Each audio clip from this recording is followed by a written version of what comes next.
नमस्कार दोस्तों, कैसे हैं आप लोग। मेरा नाम सौरभ कुमार है और मैं आप लोग को यहाँ पर एनसीईआरटी शास्त्र संग्रह क्लास 6 to 12 पढ़ा रहा हूँ, जो कि महेश बर्नवाल की किताब है। और इस किताब से हम लोग पढ़ने जा रहे हैं संक्षिप्त इतिहास, जिसमें हम पढ़ेंगे प्राचीन भारत का इतिहास, एंशिएंट हिस्ट्री ऑफ इंडिया। तो आज हम आपका चैप्टर नंबर 5 ऋग्वेदिक काल का जो है part number B second part पढ़ेंगे। ठीक है, तो आपका आज पार्ट नंबर बी और आपका वीडियो नंबर सेकंड होगा आज। ठीक है, पार्ट चैप्टर नंबर 5 का। तो देखिए आपके सामने आज हम आपका जनजातीय संघर्ष से पढ़ेंगे चैप्टर नंबर 5 का। इससे पहले हमने कल आपका जो ऋग्वेद, अथर्ववेद और यजुर्वेद कंप्लीट किया था। ठीक है, तो आज हम आपका जनजातीय संघर्ष जो है आर्यों का, ठीक है, उसके बारे में पढ़ रहे हैं। तो ऋग्वेद में इंद्र को पुरंदर कहा गया है, और जिसका अर्थ है दुर्गों को तोड़ने वाला। ठीक है, दुर्गों को तोड़ने वाला, किला को तोड़ने वाला। आर्यों के 5 कबीले अर्थात जन थे, जिनका समुदाय पंचजन कहलाता था। अन्नु, पुरु, तुर्वसु और आपका जो है द्रुह और यदु थे। ठीक है, तो अन्नु, पुरु, तुर्वसु, जहु और यदु थे। ठीक, 5 जन देखिए कहां पर थे, बताते हैं आपको, मैप में दिखाते। ठीक है, तो द्रुह, पुरु, ये आपका यहाँ पर होगा जम्मू, यदु और तुर्वसु। ठीक है, तो ये आपके 5 जन। ठीक है,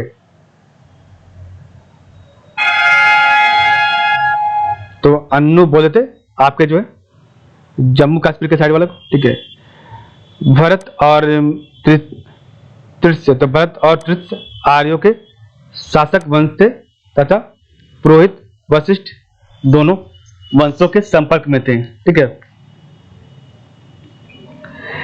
इस देश का नाम इसी भारत कुल के आधार पर भारतवर्ष पड़ा, और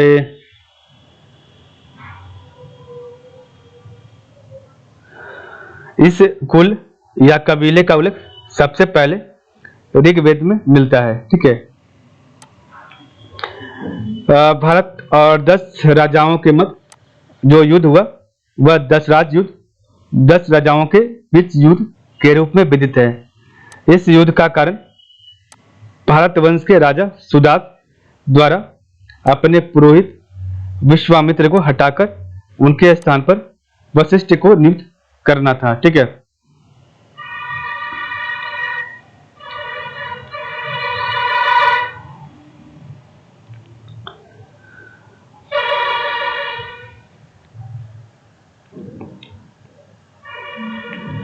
सुदास द्वारा अपमानित किए जाने पर विश्वामित्र ने पंचजनों के साथ अन्य कबीलों जन को संगठित कर सुदास को जो सुदास से युद्ध किया था। ठीक है,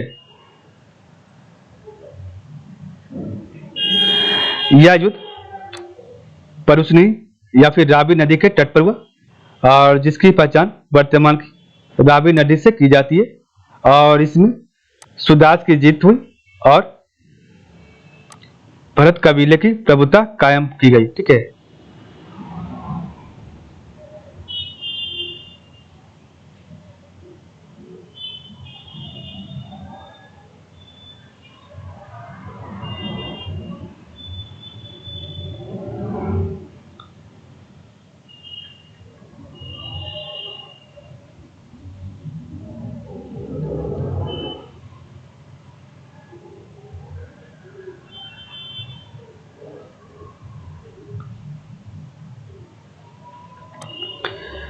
ऋग्वेद के 7वें मंडल में दशराग युद्ध का उल्लेख है, और इसका एक कारण राज विस्तार भी माना जाता है। ठीक है, कुरुजनों ने पंचालों के साथ मिलकर उच्च गंगा मैदान में अपना संयुक्त राज स्थापित किया था। ठीक है, तो कुरुजनों ने आपका गंगा के मैदान में अपना राज स्थापित किया था। ठीक है, भौतिक जीवन, तो आपकी भौतिक जीवन क्या थी, तो ऋग्वेदिक आर्यों के भौतिक जीवन के विषय में कुछ आभास मिलता है। और भारत में उनकी सफलता के कारण थे घोड़े, रथ और संभवतः कांसे के कुछ कुशल अस्त्र शस्त्र व उपकरण, जिनके बारे में हमें पुरातात्विक प्रमाण नाम मात्र के मिलते हैं। ठीक है, तो ये आपके आर्यों के बारे में था। ठीक है, संभवतः उन्होंने आरा वाला पहिया भी चलाया, जो सबसे पहले कॉकेसस क्षेत्र में 3200 ईसा पूर्व में प्रयोग में लाया गया था, और राजस्थान की खेतड़ी खानों से तांबा मिलता रहा होगा। ठीक है, ऋग्वेद के प्राचीनतम भाग में फाल का उल्लेख मिलता है। उन्हें बुआई, कटाई, दामनी का ज्ञान था। आर्यों को विभिन्न ऋतुओं के बारे में जानकारी थी। ठीक है, ऋग्वेदिक आर्यों के अधिकांश युद्ध गाय को लेकर हुए, और ऋग्वेद में युद्ध का पर्याय गाविष्ट, गाय का अन्वेषण या गाय सर्वोत्तम धन मानी जाती थी। ऋग्वेदिक लोग गाय चराने, खेती करने, बसने के लिए भूमि पर अधिकार करते थे, परंतु भूमि निजी संपत्ति नहीं होती थी। ठीक है, ऋग्वेद में बढ़ई, रथकार, बुनकर, चर्मकार, कुम्हार आदि शिल्पियों के उल्लेख मिलते हैं। तो ऋग्वेद में बढ़ई, रथकार, बुनकर और चर्मकार, कुम्हार आदि शिल्पियों के उल्लेख मिलते हैं। ठीक है, तांबे या कांसे के अर्थ में आयस शब्द का प्रयोग होता है था, और स्पष्ट है कि उन्हें धातु कर्म की जानकारी थी। ठीक है, तो तांबे या कांसे के अर्थ में आयस शब्द का प्रयोग होता था। ठीक है, आर्य लोग शहरों में नहीं रहते थे, संभवतः वे किसी तरह का गढ़ या मिट्टी के घर बनाकर गांव में रहते थे। जनजातीय राज व्यवस्था क्या थी? तो ऋग्वैदिक काल में आर्यों का प्रशासनिक तंत्र कबीले के प्रधान के हाथों में था। वह राजन अर्थात राजा कहलाता था। और ऋग्वैदिक काल में राजा का पद आनुवांशिक हो चुका था। ठीक है, राजा एक प्रकार का सरदार मुखिया था, और उसके पास असीमित अधिकार नहीं थे, क्योंकि उसे कबीले से सलाह लेनी पड़ती थी। कबीले की आम सभा को जो है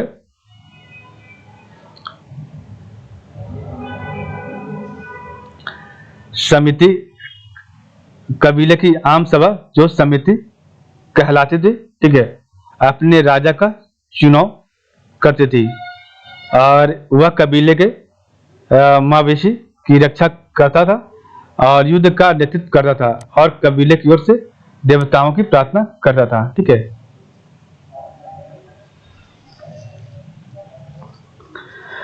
सभा, समिति, विदत एवं गण जैसे संगठन विचार विमर्श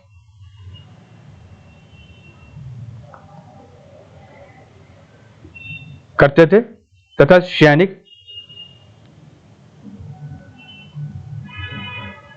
सैनिक और धार्मिक कार्य देखते थे। ठीक है, ऋग्वैदिक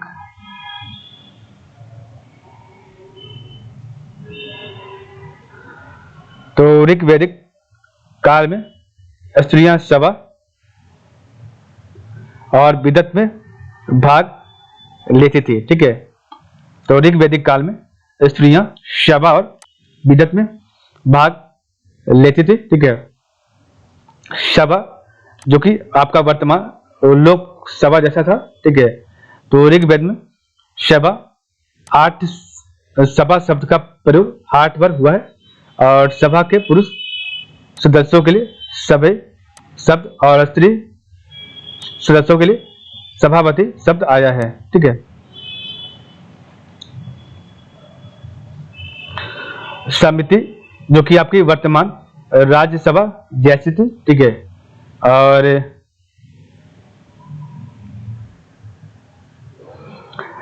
ऋग्वेद में समिति का उल्लेख 9 बार हुआ है, परंतु उत्तर वैदिक काल में इसका महत्व बढ़ता हुआ प्रतीत होता है।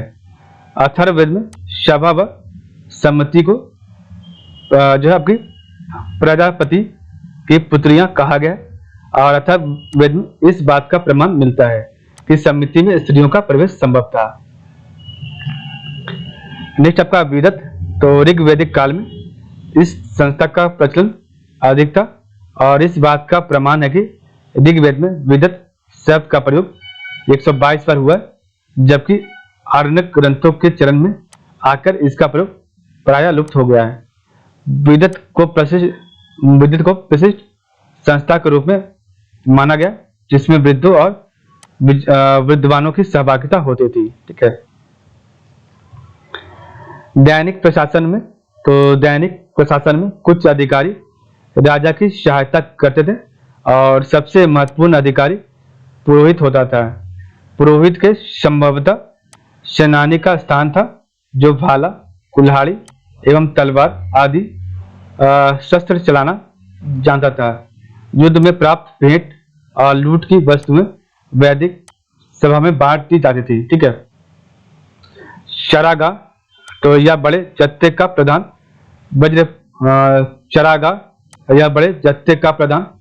वज्रप्रति कहलाता था। परिवारों के प्रधान को कुलप या लड़ाकू दलों के प्रधानों को ग्रामीण कहा जाता था। ठीक है। तो चारगाह या बड़े जत्थे का प्रधान वज्रप्रति कहलाता था। परिवारों के प्रधान को कुलप तथा लड़ाकू दलों के प्रधान के ग्रामीण कहा जाता था। ठीक है। राजा कोई नियमित या अस्थायी सेना नहीं रखता था, लेकिन युद्ध के समय स्वजनों की सेना मिलिशियाएं संगठित कर लेता था। ठीक है। कबीला और परिवार, तो व्यक्ति की पहचान उसके कुल या गोत्र से होती थी। लोगों की सबसे अधिक आस्था अपने अपने कबीले के प्रति रहती थी, और जिसे जन कहा जाता था। ऋग्वेद में जन शब्द का प्रयोग 275 बार हुआ, परंतु जनपद अर्थात राज्य क्षेत्र शब्द एक भी बार नहीं आया है। ऋग्वेद में दूसरा महत्वपूर्ण शब्द विश्व है, जो कबीले के अर्थ में मिलता है, और ऋग्वेद में इसका उल्लेख 170 बार हुआ है।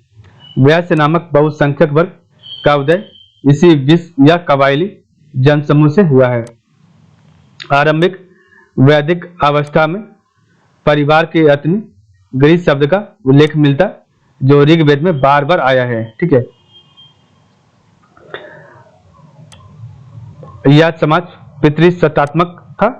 परिवार में पिता मुखिया होता था।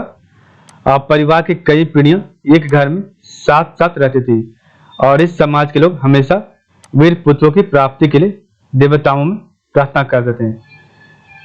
ऋग्वेद में बेटी के लिए कामना व्यक्त नहीं की गई, जबकि प्रजा, संतान और पशु की कामना सूक्तों में बार बार मिलती है। स्त्रियां सभा समितियों में भाग ले सकती थी। वे पतियों के साथ यज्ञों में आहुतियां दे सकती थी। ठीक है। सूक्तों की रचना मौखिक थी, और उस काल का कोई लेख नहीं मिला है। ऋग्वेद में नियोग प्रथा और विधवा विवाह के प्रचलन का आभास मिलता है, और बाल विवाह का कोई उदाहरण नहीं मिलता है। सामाजिक वर्गीकरण, तो वर्ण शब्द का प्रयोग रंग के अर्थ में होता था। ऐसा प्रतीत होता है कि आर्य भाषा भाषी और गौर वर्ण के थे, और मूल निवासी लोग काले रंग के थे। ठीक है। ऋग्वेद में आर्यवर्ण और दास वर्ण, तो ऋग्वेद में आर्यवर्ण और दास वर्ण का उल्लेख है, और धीरे धीरे कबायली समाज 3 वर्गों में विभक्त हो गया: योद्धा, पुरोहित और सामान्य लोग, प्रजा। ठीक है। चौथा वर्ग जो शूद्र कहलाता था, इसका साक्ष्य ऋग्वेद काल के अंत में मिलता है। इसका सर्वप्रथम उल्लेख ऋग्वेद के 10वें मंडल में है, जो सबसे अंत में जोड़ा गया है। ठीक है। नेक्स्ट आपका है ऋग्वेद में, तो ऋग्वेद युग में व्यवसाय के आधार पर समाज में विभेदीकरण आरंभ हुआ। ठीक है। ऋग्वेद में किसी परिवार का एक सदस्य कहता है कि मैं कवि हूं, मेरे पिता वैद्य हैं और मेरी माता चक्की चलाने वाली। भिन्न भिन्न व्यवसायों से जीविकोपार्जन करते हुए हम एक साथ रहते हैं। ठीक है। वैदिक काल में जो आपकी प्रयुक्त जो प्रमुख शब्द है, उसका आधुनिक नाम और प्राचीन नाम क्या क्या पढ़ते हैं। तो वैदिक काल में प्रयुक्त प्रमुख शब्द है, तो गाय का प्राचीन नाम था अघन्य, मतलब जिसका वध ना हो, ठीक है। तो अघन्या बोलते थे गाय को, ठीक है। राजा को बोलते थे गोप्ता, ठीक है, राजा को गोप्ता।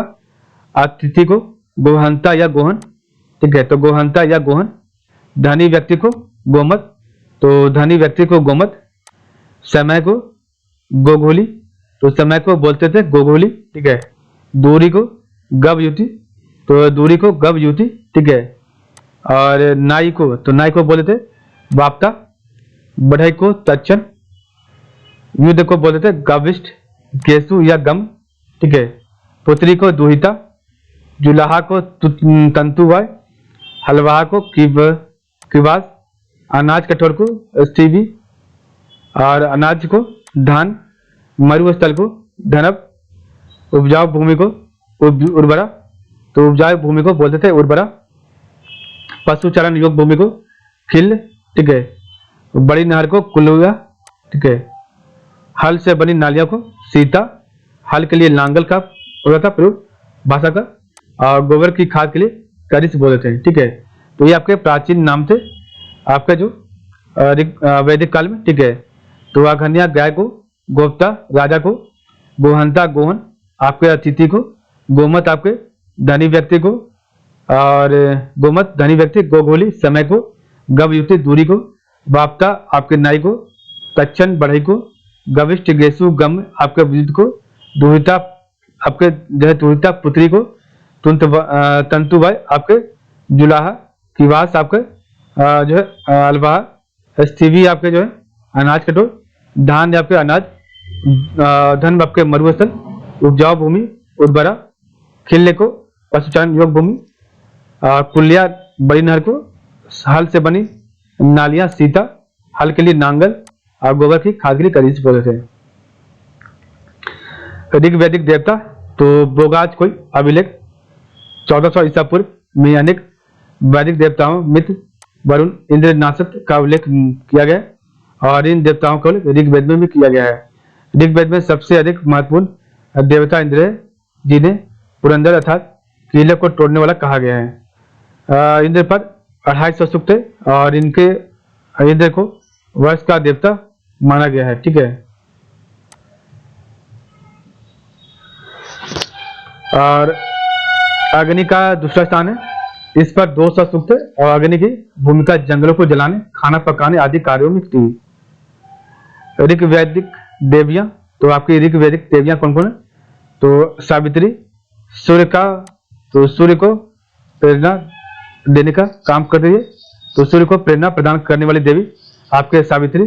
पृथ्वी जगत की देवी, जगत की माता उषा, तो अरुणोदय जो है आपकी, तो अरुणोदय प्रातः काल की देवी। आदित्य आपकी जो देवों की महान, तो देवों की महान माता, देवों की जननी, सृष्टि का मूलाधार, ठीक है। सिंधु आपका नदी देवी, तो सिंधु को बोलते हैं नदी देवी। पुरापादी आपकी उर्वरता की देवी, ठीक है। रात्रि आपकी रात की देवी, ठीक है। अरण्य आपके वन देवी। दिशान आपके वनस्पति की देवी, ठीक है। आपा आपका जल देवी, ठीक है। ईला आपका आराधना की देवी, और सूर्या को बोलते हैं सूर्य की देवी, सूर्य की पुत्री, ठीक है। सूर्य को सूर्य की पुत्री, तो सूर्य को प्रेरणा प्रदान करने वाली को देवी को सावित्री। जगत की माता पृथ्वी। अरुणोदय प्रातः काल की देवी उषा, देवों की महान माता, देवों की जननी, और सृष्टि का मूलाधार आदित्य। नदी देवी आपके सिंधु को, उर्वरता की देवी पुरापादी। रात की देवी रात्रि। मन की देवी अरण्यानी। वनस्पति की देवी आपका दिशान। जल देवी आपा, आराधना की देवी ईला, और सूर्य देवता की पुत्री सूर्या। तीसरा स्थान वरुण का है, जो जल या समुद्र का देवता माना गया, और इसे ऋत अर्थात प्राकृतिक संतुलन का रक्षक कहा गया है। सोम को वनस्पतियों का अधिपति माना गया, और इस मादक रस सोमरस इसी के नाम से पड़ा है। ऋग्वेद का नवम मंडल सोम की स्तुति करता है। ऋग्वेद में उषा आदिति, तो ऋग्वेद में उषा आदिति सूर्य आदि देवियों का उल्लेख मिलता है, ठीक है। ऋत की व्याख्या सृष्टि की अनियमितता, भौतिक एवं नैतिक व्यवस्था एवं अंतरिक्षीय व्यवस्था आदि रूपों में की गई है। और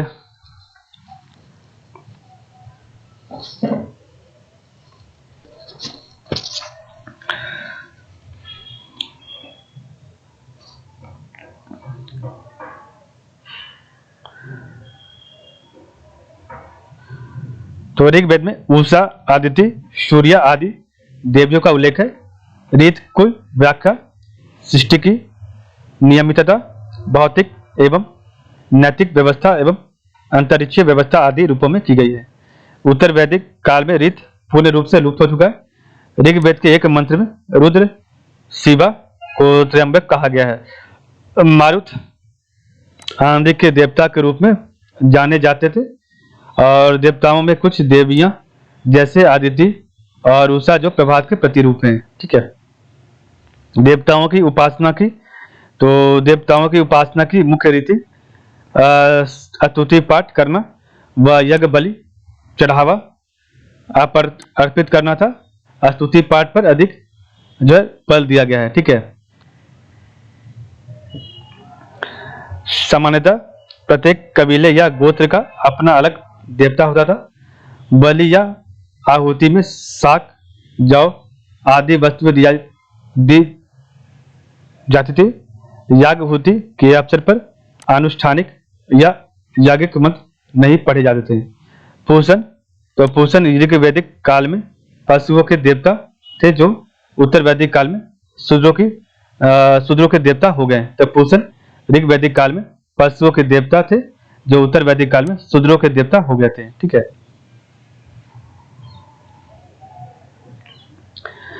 पृथ्वी के देवता, तो यहाँ पर आपका पृथ्वी के देवता के बारे में बताया गया। ठीक है। तो पढ़ते, तो देवता अग्नि, इनका कार्य क्षेत्र था प्रकाश का देवता, यज्ञ प्लस गिरी। ठीक है। प्रकाश का देवता यज्ञ प्लस गिरी। और इनकी विशेषता क्या थी अग्नि देवता की, तो ऋग्वेद में 200 बार उल्लेख मिलता है। पृथ्वी के सर्वश्रेष्ठ देवता हैं ये अग्नि, और अग्नि ध्रुव और पृथ्वी के पुत्र हैं। ठीक है। और अग्नि ऋग्वेद में अग्नि को ज्ञात वेद चर अचर का ज्ञाता और हिरण्यदत्त, सुनहरे दांत वाला, धूमकेतु, भुवन चक्षु, सर्वदिष्टा तथा ऋतु से गोपा की संज्ञा दी गई है।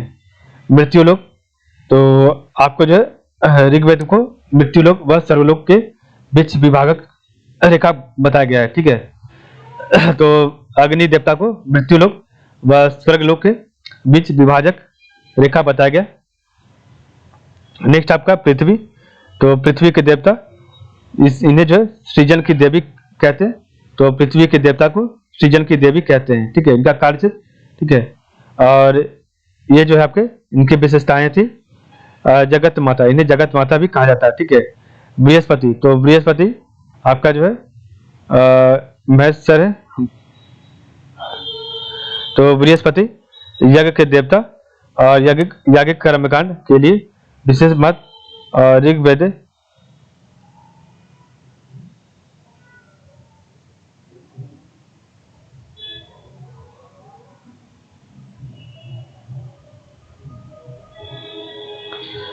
एक मिनट।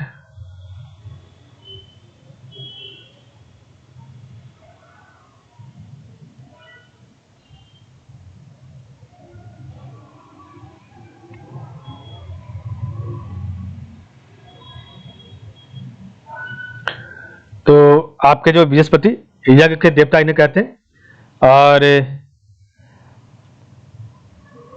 यागिक कर्मकांड के लिए विशेष महत्व है इसका। और ऋग्वेद में 11 बार उल्लेख मिलता है आपका बृहस्पति का यज्ञ के लिए। सोम, तो सोम आपका जो सोम को वनस्पति का देवता कहते हैं और ये कालांतर में चांद्र देवता के रूप में प्रस्थापित हुए और ऋग्वेद में 120 बार उल्लेख मिलता है। नेक्स्ट आपका है सरस्वती, आपके जो ये आपके विद्या की देवी है और यहाँ पे आपके जो सरस्वती देवी। ठीक है। तो सरस्वती देवी इन्हें जो है इनकी विशेषता थी। संपूर्ण वैदिक काल के दौरान लोगों ने किसी मंदिर का निर्माण नहीं किया और न ही किसी प्रकार की मूर्ति पूजा की। अंतरिक्ष के देवता, तो आपके अब हम पढ़ेंगे अंतरिक्ष के देवता। तो इंद्र, पुरंदर, इनका कार्य क्षेत्र युद्ध के देवता थे। और ऋग्वेद में सबसे प्रमुख देवता, ये युद्ध में विजय दिलाते थे। और युद्ध के वेद में इंद्र की स्तुति 250 बार की गई है। और अंतरिक्ष के सर्वश्रेष्ठ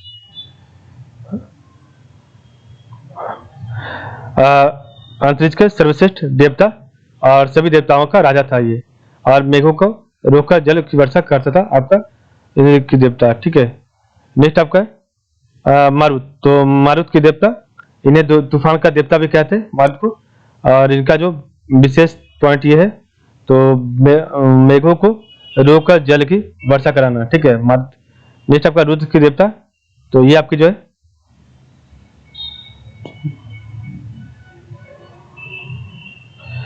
तो आपका जो है नेक्स्ट है, एक मिनट, रुद्र। तो रुद्र पशुओं के देवता थे ये। ठीक है, और अति क्रोधी सॉरी बार बार क्या हो रहा है यार, अति क्रोधी स्वभाव, मंगलकारी व अमंगलकारी दोनों रूप में। मरुत और अश्विन के पिता आपके रुद्र, औषधि चिकित्सा के संरक्षक। और आयुर्वेद अथर्ववेद में उपपति नीलकंठ, अथर्ववेद में इसे उपपति और नीलकंठ कहते हैं। पर्जन्य में, तो ये पर्जन्य में इसे परसों का देवता कहता है। ठीक है, और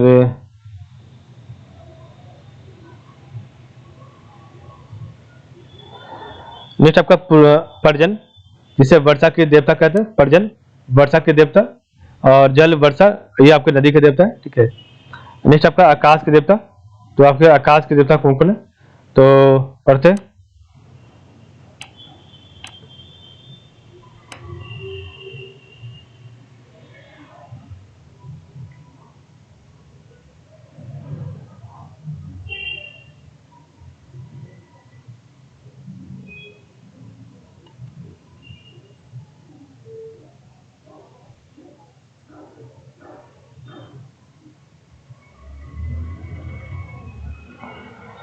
तो आकाश के देवता, तो नेक्स्ट आपका है देवता आपके जो है वरुण, और इनका कार्य क्षेत्र है जल का देवता। और इनकी विशेषताएं हैं सत्य का प्रतीक, न्यायी ऋग्वेद में 30 बार उल्लेख हुआ है। ठीक है, और सत्य का प्रतीक न्यायी ऋग्वेद में 30 बार उल्लेख। वरुण को अहुर प्राणदायक देवता कहा गया है। ऋत इनका है अर्थात प्राकृतिक संतुलन का रक्षक इन्हें कहते हैं। और ऋतु परिवर्तन व दिन रात के करता रहता थे। सूर्य, तो तेज का देवता या विश्व के रक्षक। तो आकाश के सर्वश्रेष्ठ देवता, समस्त विश्व के रक्षक। सूर्य को देवताओं के मुख्य तथा चराचर की आत्मा एवं रक्षक के रूप में माना जाता है। और सावित्री, मित्र, पूषण विष्णु के रूप में। धौ या ध्वज आकाश के देवता, सृजन का देवता इन्हें बोलते हैं, स्वर्ग का देवता। एक वैदिक देवताओं में सबसे प्राचीन। धौ को यूनान में यूजुस के रूप में तथा रोम में जुपिटर के रूप में जाना जाता है। और आर्यों ने इन्हें जगत पिता माना है। नेक्स्ट आपका अश्विनी, तो अश्विन आपके दुर्भाग्य एवं रोगों के दूर करने वाले देवता और देवताओं के चिकित्सक है ये। उषा प्रगति व उत्थान की देवी, और सूर्योदय के पूर्व की रमणीय बोला की देवी, रमणीय बेला की देवी। और ये प्रातः काल की देवती है। ठीक है, नेक्स्ट आपका है विष्णु। तो विष्णु के देवता, विष्णु के संरक्षण व पालन करता। ठीक है, तो विष्णु के संरक्षक व पालन करता, और ये आपके आकाश के स्थिर करता है। नेक्स्ट आपका सविता, तो अमृत का देवता। जब सूर्य पूर्ण रूप से उदित हो जाता है तो इसे सविता कहते हैं। और ज्ञात्री मंत्र इन्हीं को समर्पित है। मित्र के देवता, तो मित्र आपके प्रकाश के देवता थे, और उदित होते हुए सूर्य को मित्र देवता कहा जाता है। पूषण का देवता, तो पशु वनस्पति सूर्य के देवता। और पूषण की पूजा सूर्य की उत्पादक शक्ति के रूप में की जाती है। और ये लिखा है यहाँ पर अदिति, तो सार्वभौम भावना की देवी। ठीक है, तो आपके इन्हें देवताओं की महामाता कहा जाता है। ठीक है, तो अदिति देवताओं की महामाता। ठीक है, तो इस प्रकार हमारा चैप्टर नंबर 5 कंप्लीट हो गया। तो आज के लिए बस कल हमारा चैप्टर नंबर 6 होगा स्टार्ट। ठीक है, तो आप लोगों को बहुत बहुत धन्यवाद।